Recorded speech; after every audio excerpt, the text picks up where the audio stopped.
रविपुर गांव की एक छोटी सी झोंपड़ी में तीन बहनें अनुष्का, गुंजन, कीर्ति आज फिर फूट फूट के रो रही थी, क्योंकि आज फिर वो यतीम हो गई थी। वो जिस दादी के सहारे रहती थी, वो दादी उनको छोड़ के जा चुकी थी। अभी वो तीनों दादी के दुख से बाहर नहीं निकली थी कि एक और गम उनके सर पे आ टूटा। एक दिन अनुष्का जब अपने घर पर अकेली थी, गांव का सेठ उसके पास आता है। अरे ओ छोरी, तेरी दादी ने मुझे 3 महीने का किराया नहीं दिया। या तो मुझे किराया दे या फिर ये मकान खाली करके निकलो। सेठ जी, हमारे पास खाने के लिए घर पे रोटी नहीं है, हम आपको किराया कहाँ से दें? अरे ओ छोकरी, मेरे सामने ज़्यादा ड्रामे ना करो। किराया दो या फिर मकान खाली करो। शाम तक मुझे ये मकान खाली चाहिए। बेचारी अनुष्का पैसे कहाँ से लाती, इसीलिए उनको मकान ही खाली करना पड़ा।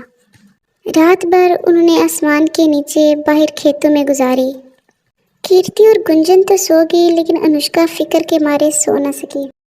सुबह होते ही अनुष्का गुंजन और कीर्ति से बोलती है, गांव में रहने का कोई फायदा नहीं, ना तो किसी को उन पे तरस आता है, यहाँ तो वो भूख से मर जाएंगी। इससे बेहतर है कि हम शहर की तरफ चलती हैं, वहाँ जाकर कोई काम ढूंढ लेंगी। ये कहकर वो तीनों बहनें शहर की तरफ चली जाती हैं। वो तीनों शहर में एक बस स्टॉप पर रुकती हैं और उसी को अपना घर ही मान लेती हैं। अनुष्का गुंजन और कीर्ति से बोलती है,